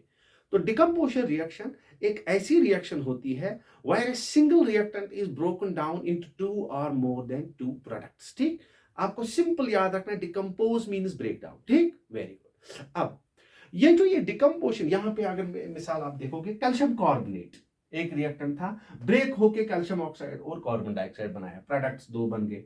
सिमिलरली सिल्वर क्लोराइड सिल्वर और क्लोरीन में, वाटर हाइड्रोजन और ऑक्सीजन में ब्रेक होके। देखो, अब आपने जान लिया कि डिकम्पोजिशन रिएक्शन जो है, डिकम्पोजिशन रिएक्शन में हमें ये डिकम्पोज करना है, रिएक्टेंट, एक सिंगल रिएक्टेंट ब्रेक करना है। इस रिएक्टेंट ब्रेक करने के लिए डिफरेंट रिएक्शंस आर कैरेक्टराइज्ड, कि उनमें different type of energy involve होती है। On the basis of that कि कौन सी किस्म की एनर्जी इस्तेमाल होगी डिकम्पोजिशन रिएक्शन करने के लिए, वहां पे हम कैटेगराइज करते हैं। कैसे? जैसे हमारे पास एनर्जी इस्तेमाल हो सकती है in the form of heat, हम एनर्जी इस्तेमाल कर सकते हैं इन द फॉर्म ऑफ लाइट, हम एनर्जी इस्तेमाल कर सकते हैं इन द फॉर्म ऑफ इलेक्ट्रिसिटी। ठीक है, वेरी गुड बेटा। हर किसी रिएक्शन का अपना कैरेक्टर होता है, हर किसी डिकम्पोजिशन रिएक्शन का अपना कैरेक्टर होता है कि उसमें खास किस्म की एनर्जी लगती है। जिस रिएक्शन में हीट इन्वॉल्व होगी उसको बेटा बोलते हैं थर्मल डिकम्पोजिशन। तो अगर आपसे पूछ लिया जाएगा what do you mean by thermal decomposition, thermal decomposition is that decomposition reaction which is carried out by heat, by subjecting heat। तो हीट से जो डिकम्पोजिशन रिएक्शन होगी उसको बेटा बोलेंगे थर्मल डिकम्पोजिशन। ठीक, इसको थर्मोलिसिस भी बोलते हैं। ठीक, थर्मोलिसिस, थर्मोलिसिस। बेटा एग्जाम में अपनी अपनी मिसाल लिखना। This is the example for thermal decomposition. Here calcium carbonate breaks into calcium oxide and carbon dioxide, heat की वजह से। यहाँ पे हीट लिखा हुआ है, तो ये वाला एग्जाम्पल आपका बन गया थर्मल डिकम्पोजिशन का। उसके बाद लाइट से भी लाइट से भी डिकम्पोजिशन रिएक्शन हो सकती है, क्योंकि light is a form of energy. Light से जब डिकम्पोजिशन रिएक्शन होगी तो बेटा उसको बोलते हैं फोटोकेमिकल डिकम्पोजिशन, फोटोकेमिकल डिकम्पोजिशन, या उसको बोलते हैं फोटोलिसिस, या उसको बोलते हैं फोटोलिसिस। ठीक, फोटोलिसिस। तो आप बोलोगे फोटोकेमिकल डिकम्पोजिशन वो डिकम्पोजिशन रिएक्शन होगी जहां पे लाइट से डिकम्पोजिशन होगी। इसकी मिसाल है ये, बहुत अच्छी मिसाल है इसकी, सिल्वर क्लोराइड जो होता है, सिल्वर क्लोराइड, यहां पे मैंने इंपॉर्टेंट भी लिखा है क्योंकि बेटा ये पॉइंट आपके टेक्स्ट बुक में मेंशन्ड है, तो आपको एग्जाम में पूछा जा सकता है। टेक्स्ट बुक में जो भी पॉइंट्स हैं वो बहुत इंपॉर्टेंट होते हैं बेटा। टेक्स्ट बुक के हिसाब से ये आपका क्वेश्चन भी है टेक्स्ट बुक में बेटा। सिल्वर क्लोराइड जो होता है वो व्हाइट होता है। जब इसको लाइट की तरफ, जब सनलाइट से एक्सपोज किया जाता है, सनलाइट की तरफ इसको जब एक्सपोज करते हैं बेटा, इसका डिकम्पोजिशन होता है। जब डिकम्पोजिशन इसका होता है तो white colour changes to grey colour. तो बेटा आपको पूछा जा सकता है कि silver chloride, the white colour of silver chloride change to grey when it is exposed to sunlight। Why? Because it undergoes photochemical decomposition, और आपको ये रिएक्शन वहां पे लिखनी है। ठीक, वेरी गुड। उसके बाद है इलेक्ट्रिसिटी से एनर्जी। अगर हम इलेक्ट्रिसिटी से ब्रेक डाउन करेंगे बेटा तो उसको बोलते हैं इलेक्ट्रोकेमिकल डिकम्पोजिशन, उसको बोलेंगे इलेक्ट्रोकेमिकल डिकम्पोजिशन, या उसको बोलेंगे सीधे इलेक्ट्रोलिसिस, या उसको बोलेंगे इलेक्ट्रोलिसिस। ठीक, very good, clear, very good. Electrolysis की बेहतरीन मिसाल यहां पे लिखी है, इलेक्ट्रोलिसिस ऑफ वाटर। इसको भी मैंने यहां पे साइड में इंपॉर्टेंट लिखा है। ठीक है, वेरी गुड। बेसिकली ये भी टेक्स्ट बुक में लिखा हुआ है। टेक्स्ट बुक में आपके वहां पे क्वेश्चन भी है, ये वहां पे एक एक्टिविटी दी गई है, वहां पे इलेक्ट्रोलिसिस ऑफ वाटर दिया गया है, और क्वेश्चन क्या है वो मैं बाद में बताता हूं, अभी बताऊंगा पहले ये। यहां पे आप अगर देखोगे वाटर को ब्रेक किया हाइड्रोजन और ऑक्सीजन में बाय सब्जेक्टिंग इलेक्ट्रिसिटी, या I can say with the help of electricity, तो इस रिएक्शन को बोलेंगे electrochemical decomposition. This is the example of thermal decomposition, this is photochemical decomposition, this is electrochemical decomposition, और I can say electrolysis. Now the question that is asked in your textbook, वहां पे text book में मैंने बोला था कि electrolysis of water पे वहां पे एक एक्टिविटी है, वहां पे एक्टिविटी 6.1 है, मोस्ट प्रोबेबली इट्स 6.1। ठीक, वेरी गुड। वहां पे बेटा क्वेश्चन फिर लिखा हुआ है कि एक्टिविटी 6.1 में जो टेस्ट ट्यूब्स दो लगे हैं उनमें जो गैस जमा होता है, ये देखो गैसेस दोनों है, हाइड्रोजन और ऑक्सीजन, उनमें एक टेस्ट ट्यूब में डबल अमाउंट ऑफ गैस जमा हो रहा है as compare the second one. Why? You can see it here the hydrogen and oxygen, here the hydrogen and oxygen, they are formed in the ratio of 2:1। देखो बेटा, यहां पे 2 coefficient, यहां पे 1 कोऑफिशिएंट, तो इसका मतलब है हाइड्रोजन हाइड्रोजन और ऑक्सीजन का रेशो जो है वो 2:1, that means it is double of this. तो बेटा वहां पे क्वेश्चन है why the amount of gas collected in one test tubes is double that of the other। तो बेटा आप वहां पे लिखना because the gas is produced hydrogen and oxygen and they are produced in the ratio of 2:1, that means this one। और वहां पे बेटा वो भी लिखा गया है कि कौन सा गैस वहां पे डबल अमाउंट में है प्रोड्यूस हो रहा है, तो वो है हाइड्रोजन गैस यहाँ पे। ठीक, very good, note it down, we will go to next one. Now here comes the two more types, that is displacement and double displacement reaction। Displacement reaction, नाम डिस्प्लेस आ रहा है, डिस्प्लेस, ऐसी reactions को displacement reaction बोला जाता है जहां पे किसी कंपाउंड में कोई एलिमेंट को एक मोर रिएक्टिव एलिमेंट डिस्प्लेस कर देगा। मतलब एक मोर रिएक्टिव एलिमेंट जब एक लेस रिएक्टिव एलिमेंट को, ये डिस्प्लेसमेंट रिएक्शन का उसूल है, a more reactive displaces the less reactive one. तो बेटा एक मोर रिएक्टिव एलिमेंट जब एक लेस रिएक्टिव एलिमेंट को डिस्प्लेस करेगा उसके कंपाउंड से, जो उसका कंपाउंड था उसके कंपाउंड से उसको डिस्प्लेस करेगा, the reaction is said to be displacement reaction. आपको एग्जांपल से समझ आएगा बेटा। यहां पे मैंने एग्जांपल लिखा है कॉपर सल्फेट। कॉपर सल्फेट में यहां पे कॉपर एटम, और कॉपर एटम यहां पे जब कॉपर सल्फेट को जिंक से ट्रीट किया जाता है, जिंक जो है, zinc is more reactive than copper. तो बेटा ये जिंक इस कॉपर को बाहर निकाल देगा, डिस्प्लेस करेगा और वहां पे खुद जाएगा, बनेगा zinc sulphate plus copper. That means this zinc being more reactive has displaced copper from its compound। That's why I told you a reaction in which a more reactive element displaces a less reactive one, that's called as displacement reaction। ठीक है, अब यह more reactive less reactive ये आपको कैसे पता चलेगा बेटा? इसके लिए आपके पास एक ट्रिक है, that is reactivity series. Reactivity series यहाँ पे है। रिएक्टिविटी सीरीज में जो एलिमेंट्स है they are written in the decreasing order of their reactivities.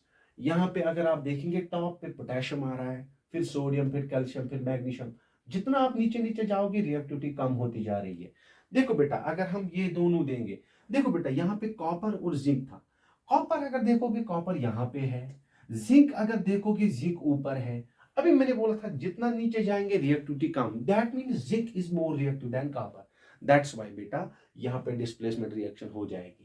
अगर आपसे मान लीजिए पूछा गया copper plus zinc sulphate gives what, no displacement reaction takes place because copper is less reactive than zinc and it can not displace zinc. ठीक है बेटा, very good.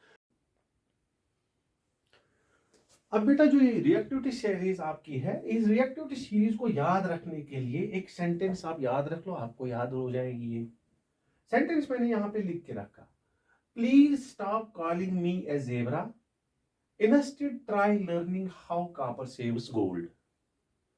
Please stop, please P potassium, stop sodium, calling calcium, me magnesium, aluminium a, zinc zebra, ठीक, instead iron, ठीक, फिर try tin, learning lead, how hydrogen, copper, silver saves gold. ठीक, तो यहां पे please stop calling me a zebra, instead try learning how copper saves gold. This is the trick to remember reactivity series, ये आपको मदद करेगी। ठीक है, अब एक और क्लास आता है that's called as double displacement reaction. Double displacement, आपका डिस्प्लेसमेंट अब यहां पे डबल, दो डिस्प्लेसमेंट, दो बार डिस्प्लेसमेंट हो रहा है। ऐसी रिएक्शन को डबल डिस्प्लेसमेंट रिएक्शन बोला जाता है जहां पे दो साल्ट्स के दरमियान एक्सचेंज होगा कैटायंस और एनायंस का। जहां पे आयंस का एक्सचेंज होगा दो साल्ट्स के दरमियान। एग्जाम्पल से पता चलेगा आपको। देखो बेटा, यहाँ पे सोडियम सल्फेट और बैरियम क्लोराइड। देखो बेटा, यहाँ पे सोडियम सल्फेट, बैरियम यहाँ पे कैटायन है, ये एनायन है। यहाँ पे सोडियम कैटायन है और सल्फेट आयन एनायन है। अगर आप देखोगे इन दोनों ने आपस में एक्सचेंज किया है। देखो बेटा, यहाँ पे एनायन था सल्फेट आयन, इसके साथ कैटायन था सोडियम। अब अगर यहाँ पे आप देखोगे उस सल्फेट आयन के साथ है अब बैरियम, इसका cation. That means this cation, इसने इसको डिस्प्लेस किया, या हम बोलेंगे ये वाला एनायन जो है ये यहाँ पे डिस्प्लेस हो गया। ये क्लोराइड आयन जो था वहां पे सल्फेट आयन आ गया। ठीक है, तो बेटा यहाँ पे हम बोलेंगे a reaction in which there is an exchange of ions, यहाँ पे ions का exchange हो जाएगा बेटा, उसको बोलेंगे डबल डिस्प्लेसमेंट रिएक्शन। एक और पॉइंट यहाँ पे डिस्प्लेसमेंट रिएक्शंस के बारे में बोलूंगा बेटा। डिस्प्लेसमेंट रिएक्शन, हालांकि मैंने यहाँ बोला यहाँ पे मेटल्स की मिसाल थी, लेकिन डिस्प्लेसमेंट रिएक्शन नॉन मेटल्स के दरमियान भी हो सकता है। ठीक है, वेरी गुड, शाबाश। अब note it down, I will write one more type of reaction. अब हमारे पास आ रहा है the last type of reactions, that is oxidation and reduction. This is a very important point, very important topic. इसमें अलग से पूछा जाता है आपको क्वेश्चन। जहां तक ऑक्सीडेशन और रिडक्शन की बात है, ऑक्सीडेशन और रिडक्शन बेसिकली कैरेक्टरिस्टिक्स होते हैं, ये एक ही रिएक्शन के कैरेक्टरिस्टिक्स होते हैं। एक इंपॉर्टेंट क्लास आता है केमिकल रिएक्शंस में जिनको बोलते हैं रिडॉक्स रिएक्शंस। बेसिकली एक रिडॉक्स रिएक्शन ऐसी रिएक्शन होती है जिसमें ऑक्सीडेशन और रिडक्शन दोनों साइमल्टेनियसली होंगे, in which oxidation and reduction take place simultaneously. ठीक है, इसके लिए हम जानेंगे ये ऑक्सीडेशन क्या होता है और ये रिडक्शन क्या होता है। जहां तक ऑक्सीडेशन का सवाल है, ऑक्सीडेशन के डिफरेंट डेफिनेशंस हैं हमारे पास, जो आपको जरूरत लगेंगे, जो आपके क्लास के हिसाब से हम देखेंगे। तो आपके क्लास में हम देखेंगे कि ऑक्सीडेशन ऐसी रिएक्शन को बोला जाता है जिसमें या तो ऑक्सीजन गेन होगा, कोई स्पीशीज को तब बोलते हैं हम यहां पे ऑक्सीडेशन हुई जब वहां पे गेन ऑफ ऑक्सीजन होगा। जैसे यहां पे carbon plus oxygen gives carbon dioxide, यहां पे कार्बन जो है, कार्बन ने ऑक्सीजन गेन किया है, तो हम बोलेंगे this reaction gives this is an example of oxidation of carbon. ठीक, वेरी गुड। तो हम बोलेंगे oxidation means gain of oxygen, first definition. Second definition, loss of hydrogen, इसका अपोजिट फिर ये रिडक्शन आएगा। Loss of hydrogen, gain of oxygen को भी ऑक्सीडेशन बोलते हैं, लॉस ऑफ हाइड्रोजन को भी ऑक्सीडेशन ही बोलते हैं। यहां पे हम दिखाएंगे फॉर एग्जांपल हाइड्रोजन सल्फाइड, ये जब हम ब्रोमीन के साथ ट्रीट करते हैं तो यहां पे बेटा अगर आप देखोगे ये सल्फर के साथ यहां पे हाइड्रोजन था लेकिन यहां पे नहीं है, इसका मतलब है ये हाइड्रोजन सल्फाइड जो है इसका यहां पे रिडक्शन हुआ है। रिडक्शन यहां पे लॉस ऑफ हाइड्रोजन इसने किया है, तो बेटा हम बोलेंगे here it is the loss of hydrogen and loss of hydrogen is also oxidation. उसके बाद है तीसरा definition, addition of electronegative element. जब एक एलिमेंट जब रिएक्शन करेगा उसको ऐड हो जाएगा इलेक्ट्रोनेगेटिव एलिमेंट। इलेक्ट्रोनेगेटिव एलिमेंट्स उनको बोलते हैं जिनकी टेंडेंसी होती है इलेक्ट्रॉन पेयर, इलेक्ट्रॉन को अपनी तरफ खींचने की। ठीक है, इलेक्ट्रोनेगेटिव एलिमेंट्स जो नॉन मेटल्स होते हैं वो इलेक्ट्रोनेगेटिव होते हैं बेटा। देखो बेटा, यहाँ पे आयरन जो है, sulphur is a non metal. यहाँ पे अगर आप देखोगे इस रिएक्शन में इसने गेन किया है ये सल्फर, और सल्फर एक इलेक्ट्रोनेगेटिव एलिमेंट है। तो यहाँ पे मैं बोलूंगा बेटा यहाँ पे ऑक्सीडेशन आयरन को हुई है क्योंकि इसने ऐड किया है, यहाँ पे एडिशन हुआ है इलेक्ट्रोनेगेटिव एलिमेंट का। तो बेटा आप याद रखना एग्जाम के लिए, oxidation either it is defined as the addition of oxygen, loss of hydrogen or the addition of electronegative element। ठीक, इसका अपोजिट हमारे पास रिडक्शन। रिडक्शन, जहां तक रिडक्शन का सवाल है, रिडक्शन में पहला यहां पे गेन ऑफ ऑक्सीजन, वहां पे लॉस ऑफ ऑक्सीजन। ये वाली मिसाल जो है ये आपकी टेक्स्ट बुक में भी दी गई है, क्योंकि इस वाली मिसाल में आप दोनों ऑक्सीडेशन और रिडक्शन दिखा सकते हो। यहां पे अगर हम देखेंगे जिंक ऑक्साइड यहाँ पे है, कार्बन के साथ ट्रीट करने के बाद वहां पे जिंक और कार्बन मोनोऑक्साइड बनता है। देखो बेटा यहाँ पे अगर हम देखेंगे इसके साथ यहाँ पे ऑक्सीजन था, यहाँ पे ऑक्सीजन नहीं है, तो इसका मतलब है जिंक ने छोड़ दिया है ऑक्सीजन को, तो यहाँ पे लॉस ऑफ ऑक्सीजन हुआ है, तो इसको बेटा बोलेंगे क्या, रिडक्शन। ठीक, वेरी गुड। अब गेन ऑफ हाइड्रोजन, देखो बेटा यहाँ पे नाइट्रोजन हाइड्रोजन के साथ ट्रीट किया जाता है, और यहाँ पे nitrogen, this is called Haber's process, this is a very important process in chemistry. देखो बेटा जो नाइट्रोजन है यहाँ पे हाइड्रोजन इसने गेन किया है, तो हम बोलेंगे इसका, इसने गेन ऑफ हाइड्रोजन किया है, तो यहाँ पे बोलेंगे here it is the reduction of nitrogen. Okay, very good. Now इसका opposite addition of electronegative element, that means loss of electronegative element. यहाँ पे देखेंगे बेटा फेरिक क्लोराइड, ये आप सुनोगे फेरिक फेरस, ये एक्चुअली ऑक्सीडेशन नंबर पे डिपेंड करता है, ऑक्सीडेशन स्टेट पे डिपेंड करता है बेटा, वो आपको हायर क्लासेस में पता चल जाएगा बेटा। देखो यहाँ पे अगर हम देखेंगे क्लोरीन, यहाँ पे 3 थे इसके पास, क्लोरीन नॉन मेटल है, इलेक्ट्रोनेगेटिव एलिमेंट है, तो यहाँ पे सिर्फ 2 है, तो इसका मतलब है इसने इलेक्ट्रोनेगेटिव एलिमेंट रिमूव किया है, या लॉस हम बोलेंगे, लॉस ऑफ इलेक्ट्रोनेगेटिव एलिमेंट हुआ है, तो इसको भी बेटा बोलते हैं रिडक्शन। तो सिंपल याद रखना, जो यहां पे देखोगे याद, उसका अपोजिट यहां पे, लेकिन मिसालें याद रखनी है बेटा, क्योंकि मैंने आपको बोला था एग्जाम्पल्स बहुत जरूरी है। Note it down and we are going to discuss the last topic. Now here is the last topic, that is corrosion and rancidity. इसके बाद अगर टाइम मिला तो टेक्स्ट बुक क्वेश्चंस भी थोड़ा डिस्कस कर दूंगा। टेक्स्ट बुक क्वेश्चंस वैसे मैंने कवर कर दिए सबको, लेकिन कुछ अगर बच जाते हैं तो उनको मैं देख लूंगा। देखो बेटा ये जो ये कोरोजन और रेसिडिटी है, अगर आप देखोगे यहाँ पे लिखा है, आपकी किताब में भी ऐसे ही लिखा है, some common examples of oxidation in everyday life. ये एक्चुअली मिसाल है ऑक्सीडेशन की। कोरोजन बेसिकली होता है मेटल्स को, जब मेटल्स को हम एक्सपोज करते हैं आयर और मॉइस्चर की तरफ, तो ये मेटल्स जो है स्लो, इनको स्लो ऑक्सीडेशन हो जाता है। एज ए रिजल्ट ये जो मेटल्स होते हैं, metals get change into metal oxides. ये जो ये मेटल ऑक्साइड में चेंज हो गया, इसका मतलब है मेटल जो है, मेटल ने रिएक्शन करके मेटल ऑक्साइड बना दिया, हालांकि हमारे पास था मेटल, तो इससे मेटल जो है मेटल खराब हो जाते हैं। इसीलिए बेटा हम बोलते हैं कि कोरोजन जो होता है, it is the slow eating up of metals. ये कैसे होता है, when they are exposed to iron and moisture. तो बेटा हम बोलेंगे कि मेटल्स को जब आयरन और मॉइस्चर की तरफ एक्सपोज किया जाता है, दे फॉर्म अनडिजायरेबल कंपाउंड, जो हमें नहीं चाहिए थे बेटा। वो जो अनडिजायरेबल कंपाउंड्स होते हैं, उनमें सबसे ज्यादा जो बनता है, सब बेहतरीन नहीं बोलूंगा मैं, सबसे ज्यादा जो बनता है वो है मेटल ऑक्साइड। मेटल ऑक्साइड्स जो होते हैं, ये मेटल ऑक्साइड्स में चेंज हो गए when they are exposed to iron moisture, this process is called as corrosion. Corrosion का जब से सबसे ज्यादा मतलब कॉमनली नोन एग्जांपल जो है वो है आयरन की बात। जैसे जैसे हम बोलते हैं उर्दू में बोलते हैं जंग लगना। जब आयरन जो होता है, आयरन को जब एक्सपोज किया जाता है, आयरन चेंज होता है आयरन ऑक्साइड में, तो बेटा इस प्रोसेस को कोरोजन बोलते हैं। लेकिन आयरन की कोरोजन के लिए एक खास नाम है, दैट्स कॉल्ड रस्टिंग।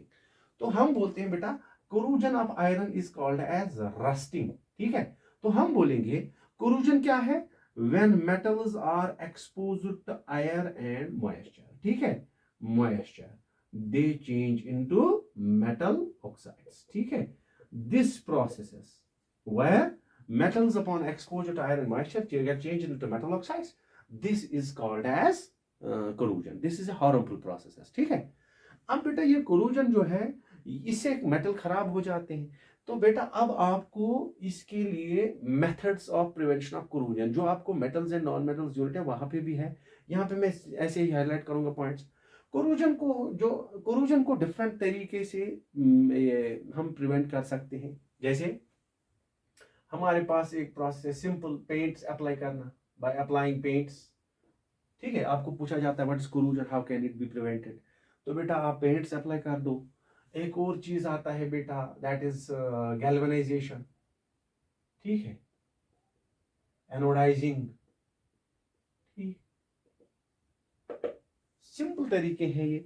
ठीक है, देखो बेटा अब दूसरा चीज आ रहा है रस्टिंग।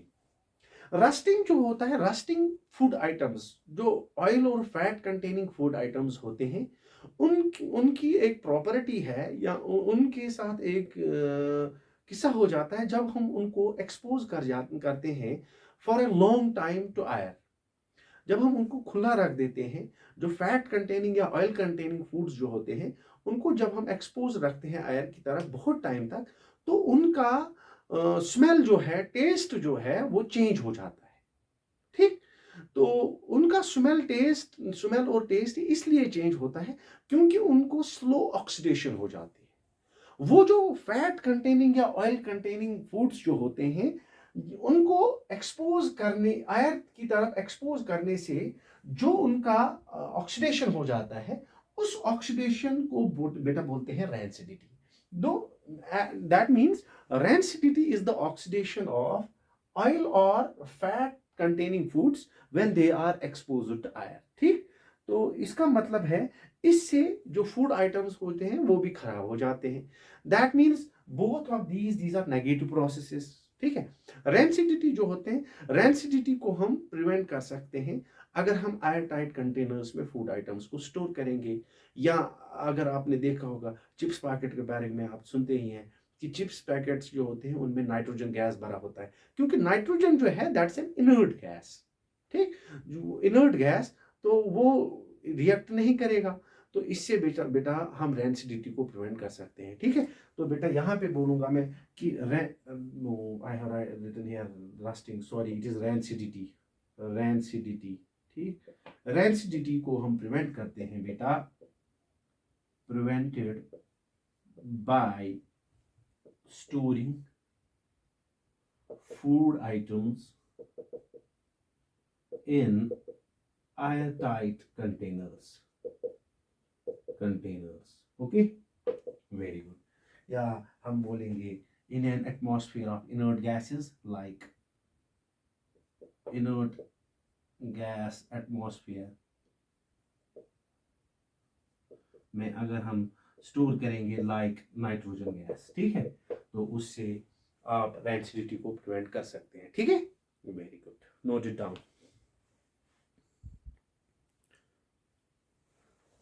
नाउ लास्ट पे हम देखेंगे text book questions. Text book questions maximum मैंने कवर कर दिए, जो बच गए होंगे वो मैं यहाँ पे कवर कर दूंगा।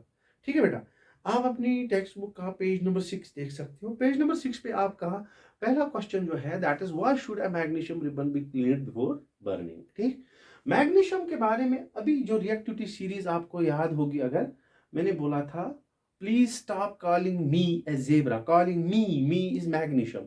तो बेटा ये मैग्नीशियम जो है, मैग्नीशियम हाईली रिएक्टिव मेटल्स में आता है, ये हाईली रिएक्टिव मेटल्स में आता है। ठीक है, जब मैग्नीशियम को एक्सपोज करते हैं आयर की तरफ, तो ये मैग्नीशियम आयर के साथ रिएक्ट करता है and that forms magnesium oxide. ठीक, ये मैग्नीशियम ऑक्साइड एक स्टेबल कंपाउंड है, क्वाइट स्टेबल कंपाउंड है। ठीक, और क्वाइट स्टेबल होने की, मान लीजिए ये एक मैग्नीशियम रिबन है, एक मैग्नीशियम को आयर की तरफ आपने एक्सपोज कर दिया, ये आयर के साथ रिएक्ट करके मैग्नीशियम ऑक्साइड की लेयर बना देगा। मैग्नीशियम ऑक्साइड लेयर बना, मैग्नीशियम ऑक्साइड स्टेबल होता है। अब बेटा आपको कंबस्शन करनी थी, क्योंकि क्वेश्चन आपसे पूछा गया है why should a magnesium ribbon be cleaned before burning. Burning is a reaction, that's oxidation. वहां पे आपको आयर के साथ रिएक्ट करना, वहां पे आपको कंबस्शन करनी थी इसको, लेकिन आपको कंबस्शन करनी है मैग्नीशियम को। ये मैग्नीशियम ऑक्साइड ऑलरेडी बना हुआ है, इसलिए ये फर्दर ऑक्सीडेशन को होने नहीं देगा, या फर्दर ऑक्सीडेशन में ये इंटरफेयर करेगा। इसीलिए फर्दर ऑक्सीडेशन हमें करवाने के लिए पहले इस मैग्नीशियम ऑक्साइड लेयर को हटाना है by using A sand paper. तो आप बेटा क्या लिखोगे जवाब? आप लिखोगे a magnesium ribbon is cleaned before burning because magnesium is a highly reactive metal. When it is exposed to air, it forms a layer of magnesium oxide, which is a quite stable compound. And in order to prevent that interference, or I can say magnesium oxide will interfere in further oxidation. So in order to prevent that, it is to be cleared before burning. ठीक, very good. Question number 2 यहाँ पे है balancing पे, वो मैंने सिखा दिया। Question number 3 भी बैलेंसिंग पे है। Now move to the page number this is 10। Page number 10 पे पहला क्वेश्चन है, a substance solution of a substance X is used for white washing, ये मैंने डिस्कस कर दिया क्लास में, जो मैंने कॉम्बिनेशन रिएक्शंस में बताया था वहां पे क्विक लाइम। तो यहाँ पे एक्स सब्सटेंस जो है वो क्विक लाइम है। दूसरा क्वेश्चन भी मैंने डिस्कस किया जब मैंने आपको डिकम्पोजिशन रिएक्शन पढ़ाया था, वहाँ पे मैंने वाटर के बारे में बोला था, इलेक्ट्रोलिसिस ऑफ वाटर, वहाँ पे हाइड्रोजन और ऑक्सीजन गैस प्रोड्यूस होता है। फिर हमारा बच जाता है यहाँ पे क्वेश्चंस ऑन पेज नंबर 13। यहाँ पे सवाल है, why does the colour of copper sulphate solution change when an iron nail is dipped in it. Copper sulphate, ये भी मैंने शायद बता दिया, कॉपर सल्फेट जो होता है वो ब्लू कलर का होता है। बोल क्वेश्चन कह रहा है कि ये कॉपर सल्फेट का कलर क्यों चेंज होता है जब उसमें आयरन नेल को डिप करते हैं। रिएक्टिविटी सीरीज में आपने देख लिया कि आयरन मोर रिएक्टिव होता है कॉपर से, तो ये इसको डिस्प्लेस करेगा। जब ये इसको डिस्प्लेस करेगा तो ये बनेगा iron sulphate plus copper. Iron sulphate जो होता है that is brown in colour, that means blue colour change हो जाएगा ब्राउन में। तो इसका मतलब है आप क्या लिखोगे बेटा, iron being more reactive will displace copper from copper sulphate, so displacement reaction will take place and ultimately there will be change in color। ठीक, वेरी गुड। उसके बाद है, give an example of double displacement reaction other then in given in activity 1.10। पहले 1.10 का देखते हैं कौन सा एग्जांपल है वहां पे। 1.10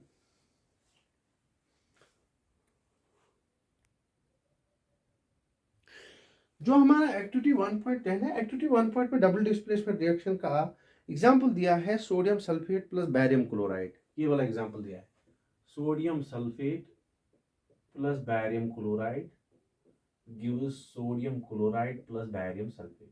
ठीक, क्वेश्चन हमें बता रहा है कि आपको ये वाली मिसाल नहीं देनी है, आपको इसके बरक्स कोई और मिसाल देनी है। तो हम दे देंगे for example silver nitrate plus sodium chloride. देखो बेटा यहाँ पे कंप्लीट एक्सचेंज हो जाएगा आयंस का, तो बेटा बनेगा NaNO3 प्लस सिल्वर क्लोराइड। ठीक है, this is the double displacement reaction and here it is the example other than that. ठीक, वेरी गुड। उसके बाद क्वेश्चन आपका, identify the substances that are getting oxidised and the substances that are getting reduced. बिल्कुल easy है। पहला reaction यहाँ पे लिखा है Na plus O2 gives Na2O। Gain of oxygen है, सिंपल, दैट इज ऑक्सीडेशन, खुद कर लेना। ठीक है, अगर प्रॉब्लम ही तो कमेंट बॉक्स में लिखो, मैं बता दूंगा वहां पे। यहाँ पे which of the exercise, it is page number 14 and 15। तो पहला वाला यहाँ पे which of the following statements are correct. आपको lead oxide plus carbon gives lead and carbon dioxide, वहां पे आपने ऑक्सीडेशन रिडक्शन पहचानना है। कोशिश कर लो, ऑप्शंस दिए हुए हैं, फिर भी अगर प्रॉब्लम हुई तो बता देना। क्वेश्चन नंबर 2, ये कौन सा रिएक्शन है, बिल्कुल इजी है। For example Fe2O3 plus Al gives Al2O3 plus Fe। Can you identify, क्या आप कर सकते हो आइडेंटिफाई? आराम से कर सकते हैं। देखो बेटा, अल्युमिनियम ने डिस्प्लेस किया है इसको, ठीक, अल्युमिनियम ने इसको डिस्प्लेस किया, आयरन को डिस्प्लेस किया, तो सिंपल डिस्प्लेसमेंट रिएक्शन है ये। उसके बाद what happens when dilute hydrochloric acid is added to iron fillings? What happens when dilute hydrochloric acid is added to iron fillings? ठीक, तो बेटा वहां पे सिंपल, वहां पे FeCl2 plus H2 gas, simple, यहाँ पे आयरन क्लोराइड और हाइड्रोजन गैस बन जाएगा, ऑप्शन ढूंढ लेना। ठीक है, उसके बाद है क्वेश्चन नंबर 4, बैलेंस इक्वेशन, ये पढ़ाया। ट्रांसलेट, ये रिएक्शन बनाना है, इनको बैलेंस करना है। क्वेश्चन नंबर 7, क्वेश्चन नंबर 8 भी यही है। Question number 9, what do you mean by endothermic and exothermic, ये भी हो गया। Why is respiration considered as an exothermic reaction, discuss किया। डिकम्पोजिशन रिएक्शन को अपोजिट ऑफ कॉम्बिनेशन रिएक्शन क्यों बोलते हैं, क्योंकि डिकम्पोजिशन में ब्रेक डाउन होता है, कॉम्बिनेशन में कंबाइन हो जाते हैं। ठीक है, वेरी गुड। एग्जाम्पल्स देनी है इनको। Write one example of decomposition reaction where energy is supplied in the form of heat, light and electricity. Already discussed. What is the difference between displacement and double displacement reaction? ये भी हो। Question number 14 बोलता है, in the refining of silver, the recovery of silver from silver nitrate solution involved displacement by copper. Write down the reaction involve. Simple question है ये। Question बोलता है कि जब हम रिफाइनिंग कर रहे थे सिल्वर नाइट्रेट से, वहां पे हमने डिस्प्लेसमेंट कराया कॉपर से सिल्वर का डिस्प्लेसमेंट कराया। तो इसके लिए एक रिएक्शन देखो। आपको अगर याद होगा बेटा, डिस्प्लेसमेंट रिएक्शन में हमने पढ़ा था कि एक कंपाउंड जो होता है, एक कंपाउंड में जो एलिमेंट होगा उसको कोई मोर रिएक्टिव एलिमेंट डिस्प्लेस करेगा। तो बेटा यहां पे सिल्वर को डिस्प्लेस कर रहा है copper as per the question. तो बेटा आपको रिएक्शन लिखनी है silver nitrate that is AgNO3। ठीक है, क्वेश्चन के हिसाब से उसको कौन डिस्प्लेस कर रहा है, that is displaced by copper. तो ये आपका रिएक्शन बन गया। तो बेटा कंपाउंड बनेगा CuNO3 whole twice plus Ag। ठीक है, ये यहाँ पे 2 टाइम्स, यहाँ पे भी 2 टाइम्स। ठीक है, very good, that's done. Now question number 15, what do you mean bye precipitation reactions. पहले ही बोला, प्रेसिपिटेशन रिएक्शंस वो होती हैं जहां पे शाबाश प्रेसिपिटेट बनता है। ठीक है, वेरी गुड। एग्जांपल इसमें लिखा है एक्सप्लेन बाय गिविंग एग्जांपल। इसमें आप एग्जांपल वही दोगे, सोडियम सल्फेट बैरियम क्लोराइड के साथ मिलके बेटा बैरियम सल्फेट और सोडियम क्लोराइड बनाता है। ठीक है, वेरी गुड। उसके बाद है क्वेश्चन नंबर 16, वहां पे explain in terms of gain or loss of oxygen with 2 examples each, oxidation and reduction। Oxidation को क्या बोलते हैं बेटा, ऑक्सीडेशन गेन ऑफ ऑक्सीजन पढ़ा, अभी पढ़ा। रिडक्शन तो ये वाला कर लेना। उसके बाद a shiny brown colored metal X on heating in air becomes black in color, name the element X and the black colored compound formed। एक शाइनी ब्राउन मेटल है X, जिसको हम हीट करते हैं आयर के प्रेजेंस में, वो एक ब्लैक कलर्ड कंपाउंड बनाता है। उस शाइनी ब्राउन मेटल का नाम बताइए, ये कौन है, और ये जो कंपाउंड बना जब हमने उसको हीट किया उसका नाम बताइए। शाइनी ब्राउन मेटल इस डे टू डे लाइफ में भी हम देखते हैं बेटा। इसके लिए हमारे पास जो मेटल है, जो ये मेटल एक्स है, ये कॉपर है। Copper, this shiny brown metal is copper. और जब ये ऑक्सीजन के साथ रिएक्ट करता है और जब इसको हीट किया जाता है, it changes into copper oxide. तो your answer will be the metal X is copper and the compound formed is copper oxide। उसके बाद why do we apply paints on iron articles in order to prevent corrosion। Oils and fats containing food items are flushed with nitrogen। Why? क्योंकि nitrogen inert होता है बेटा, पहले ही discuss किया rancidity में।